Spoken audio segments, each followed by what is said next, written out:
Seventh Suburi, the last and the final of the Suburis, with a Yoko Menucci and ski. So we do Yoko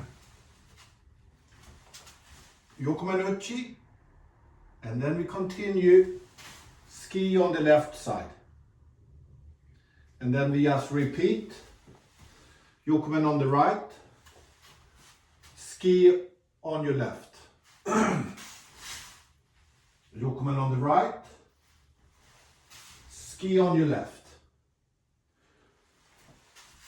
Ich, ni, ich, ni. Just take you through the basics as we have done through 1 through 6 already, but it's worth repeating. So remember, when you start, you already have to connect your body. So you connect the body up and down, from your toes to your head, out through your arms, out through your sword. So you're already having a feeling of a connected body in order to be able to move as one body, as a whole body. As you come up, as you come down, as you ski. The movement worth repeating is the movement between the feet, is the draw or the pull that we have between the feet. Instead of weight transferring, we're gonna have a feeling of drawing, both coming back and coming forward and coming forward.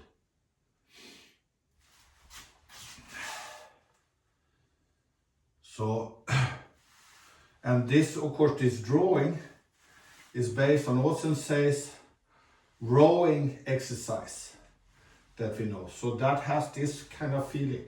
So it's not weight transferring back and forth.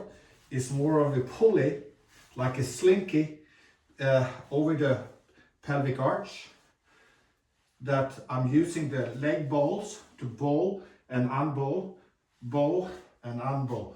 So it has this strong pulley, elastic feeling back and forth. So as we raise the sword, I'm pulling back up. As I come forward, I'm pulling forward, and I settle. It gives me a good strong foundation without any momentum to carry me over, meaning it's going to keep my balance firmly on the ground. As I proceed into the ski, I still have the pulley, so I pull myself forward and ski thrusting forward. Coming around, thrusting forward. Coming up, Yoko Men, cutting on the right, skiing on the left. Coming around, draw forward and ski. Yo, yay!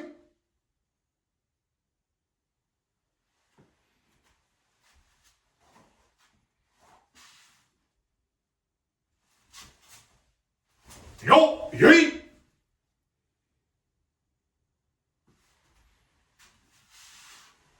Okay, we're going to look at the difference between Suburi number 6 and now Suburi number 7. Number 6 does Yoko Men and ski on the same side.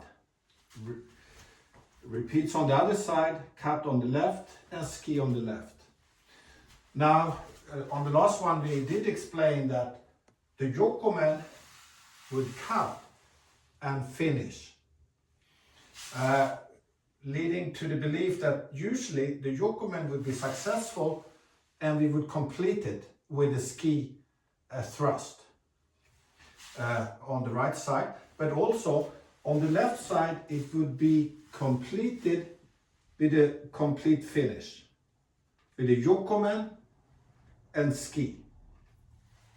with the understanding that the cut was correct, successful, and the ski was to follow through of one thing. That was number 6. In number 7, we cut yokomen, but for one reason or another, we proceed onto the left side to ski. Now,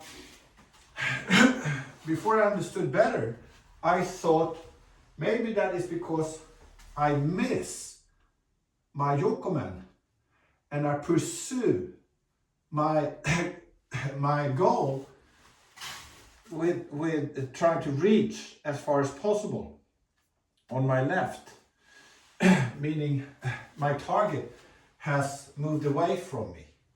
So one single step would not be enough. So I need that extra length to reach. That's how I understood it before. But once again, just as we looked at number 6 and the reasons for the yokomen and the ski, the cut and the thrust, and how they are combined to successfully do one thing, we must so understand the 7th suburi. So have a look at this. We come up, we are attempting to cut through a target with the yokomen to strike or cut our opponent. Now, if we are successful and within range, then number 6, suburi number 6, would be enough to complete the cut and the thrust as one go, because we have managed the first one and we just ride the thrust in or cut, arteries, as we said in number 6. Now, so if that would be the case, what would be the reason to come in on the left side? And so we took away the misunderstanding in 6 that, oh, I missed and therefore I pursue with the ski. We understood number 6 to be a perfect cut with a perfect completion. Now, if we want to understand 7 in the same manner, we have to have a look at it, what's actually happening. Imagine here, we are cutting, but as different from 6, we are being deflected, or we are being deflected by the opposing sword, and the opposing sword now have the central line, so we cannot pursue it with a ski on the same side. And given that our sword was thwarted in its attempt and now is in danger to be countered straight in through the middle line, I have to deal with this sword. But since I cannot go straight in because he's suppressing my sword, and of course this is given that he hasn't killed me already. So in one way he has managed to thwart my sword, but still not countered into me. But he's in position now to deal with this. So the motion here is actually, his sword is bridged across mine. I actually drop, look at the tip. I'm dropping underneath, coming up on his other side, and I angle my sword to deflect his possible incoming thrust as I adjust the foot. And that's where I come in and I ride his sword over into thrust. So in this way you can understand that Ken Suburi number 7 is adjustment to defend and counter. Let me explain that again. We are coming in, cutting yokomen, but we are not successful. And the opposing sword is now having the central line. In a very quick adjustment, I come underneath his blade and I angle the sword the other way, and I ride his sword, deflecting his sword as I perform my ski on the left side. I cut the yokomen on the right, slightly being deflected. I allow that motion to hold me, but I dip underneath, come up on the other side, and angle in for the ski. Let me show the same thing from this side, the Suburi number 7. So I draw back, draw forward. At this point, my sword has been deflected. Now, I'm just going to show the sword and my foot. So as I come underneath, adjust my foot in order to pursue it on the left side. Now, of course, in the Iwama tradition, we break things up to show details. But ultimately, everything has to be done coordinated, the whole body in one go. So we draw back, we cut forward. So this motion is one motion. So when we do the ski, this is only for instruction purposes, to show the motion. So we, at this point, we can perform the ski with the angled, with the heel to tip, protective, deflected ski that we want in. with a clear example of protecting yourself against the opposing sword as we are driving it in, while at the same time being protective against the other person's weapon. Have a look once again. We draw back, we cut forward, we dip underneath and come forth. Once again, draw back, cut forward. Now this involves quite a bit of skill, how to coordinate that. Let's take it apart. Yokomen uchi. At this point, your sword is being obstructed. So you need to let the tip underneath and come up. So if it's on the right side now, you let the tip underneath coming up on the left side. But now you have to shift the angle, and you do that with the foot. So now you're already coming into a left hammy stance. So from already shifting from the right hammy stance to the left hammy stance, and then performing the ski from there.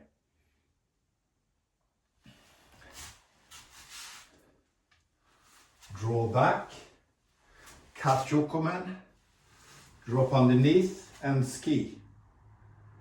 And then of course repeat, cut on the right and ski on the left. Cut on the right, ski on the left. Cut on the right, ski on the left. Cut on the right, ski on the left.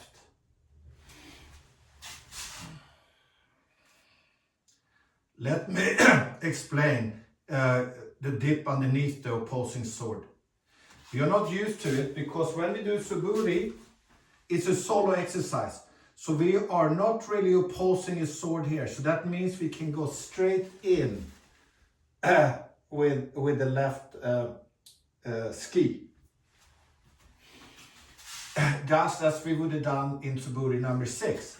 Because here we cut yokomen and we pursue a ski straight in. We explained that in the 6th Suburi episode, which you can have a look at. So now in 7th Suburi, we cut here, and because this is solo exercise and we don't have an opposing sword, we can just go in onto the left. But we must understand it within the context of having an opponent in front of us with a sword, which we are always facing in the kumitachis. So as we come in here, and our sword has been deflected, and he holds the central line, we cannot simply turn the sword to do the ski, because his sword will not allow it. So we would actually, because we are on that side of his sword holding the central line. So in one way we have to come onto the other side of his sword, and we do it simply by dropping the tip. And that is happening around the hilt. So we're here and we simply drop and we rotate the hip around. So it has this quality. And this quality we see all over in Aikido. We see it in the image, we see it in the motions, in the body, in this body. So these motions are not foreign, they're not unusual. It's movement in the body that we do all the time in our techniques. Weaving in and out. So this turn from right tummy to left tummy and to pursue it, now with also supporting your right hand through your left hand onto the forearm here for a strong ski on this side. Still maintaining a heavy left hilt and with a strong direction in with your right, with the tip. So it's hilt to tip. Once again, we have come down with the yokomen. The whole body changes over to the right, other side as we are moving forward. So remember, this motion is not happening simply on the spot. That's part of the moving forward. That's part of the moving forward ski. Quite difficult, and you might say it takes too long time, but that's simply because we don't understand the purpose of this that we have to perform in order not to be stabbed or cut by the opponent. So we have to avoid his sword coming up on the other side and performing our own ski while being protected and deflecting the opponent's sword as we do. So simply the skis are not simply, they're not simply straight skis, straight in, but they have a quality of hilt to tip, just as a cut has a hilt to tip quality that cuts through or deflects through opposing swords or body itself.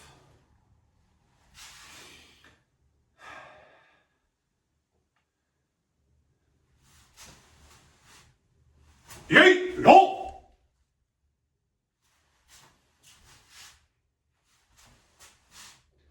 Yay! No!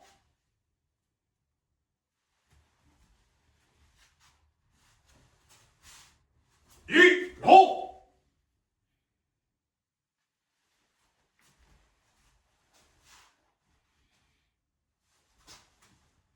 Yay! No!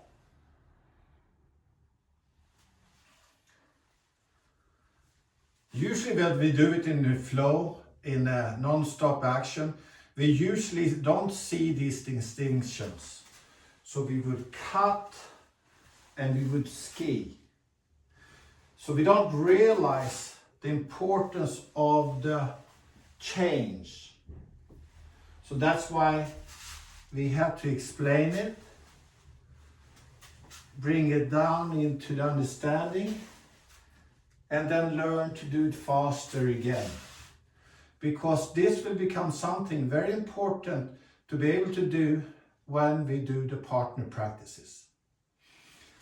The kumi touch, it's up. And if you want to see the partner practices, the kumi touches that we have, the 5 kumi touches with their variations, look at the previous films that we have on YouTube explaining exactly this movement that we have in the Bokken.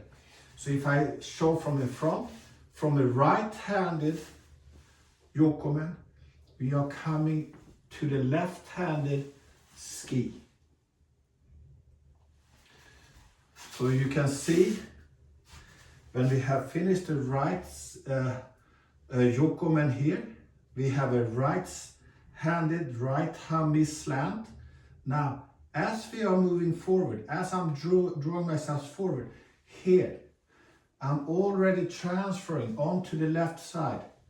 So as I'm moving forward, I'm transferring onto the left side. From right side, I transfer onto the left side. From the right side, I transfer to the left side. From the migi hami, I transfer to the left hami. Now understanding the line that we are traveling on. So when we're coming back, I'm slightly off onto the left side of the line. As I cut yokomen, I'm right on the right side of the line.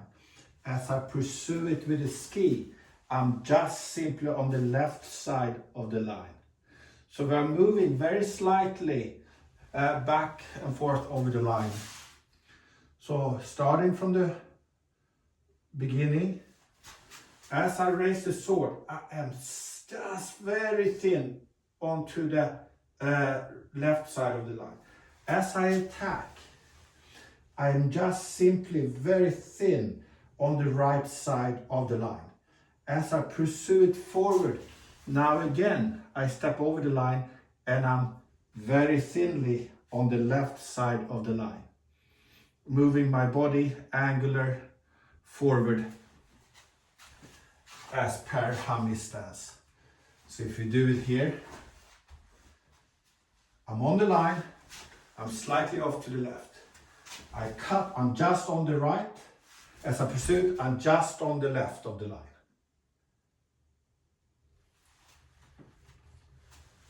And taking out the form to exaggerate or make the form really big in order to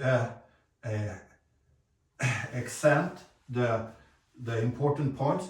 So first of all, connect the body, draw between the feet, come down in your hip crease, extend your kokyu in all directions. So when you extend forward, you also have the fulfillment of the back. So you're not just extending ki in one direction, but an extension that goes up, side, front and back, extend. Then have the pulley coming back, having the pulley here, cutting. When you do the first cut, and this goes equally well for the shomenuchi or the yokomenuchi, as you come back, raise the sword here. Don't let it sit down, raise it here. So it's strongly vertically up and down here. The sword is tilted.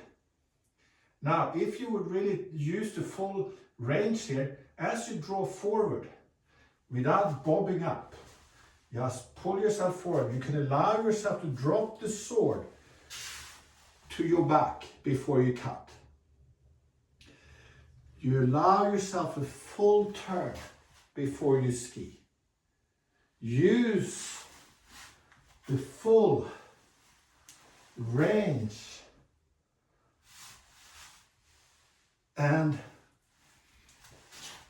movement to feel the full kata. Come suburi, come up, drop, cut, come around, ski, yokomen, ski. Exaggeration is not bad, it makes you feel the motion.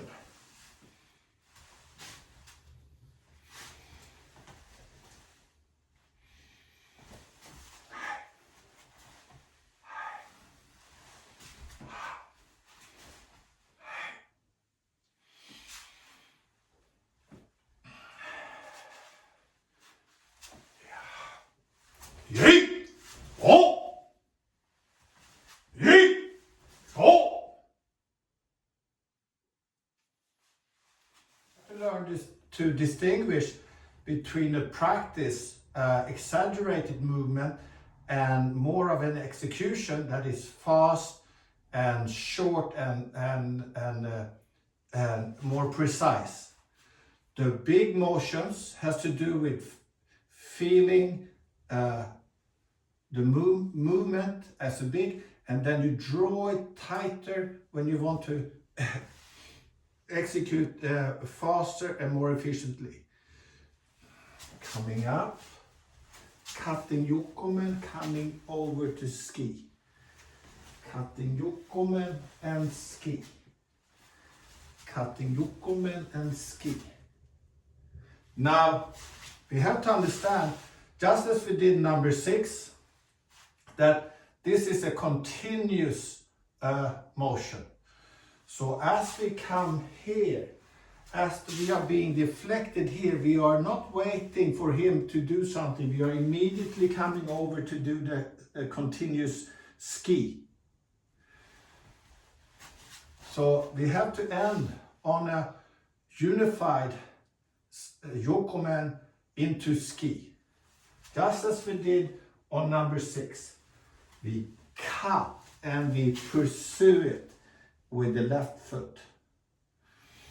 And that is especially pointed now when supposedly our sword is being deflected and we don't have much time to correct before he takes advantage. So as our sword is being deflected, we are already changing, protecting and riding to continue our attack. So in the end, in the advanced practice, don't see it as 2 moves, but see it as a combined move. Ich, oh!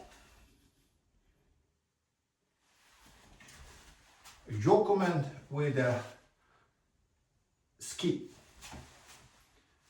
Ich, oh!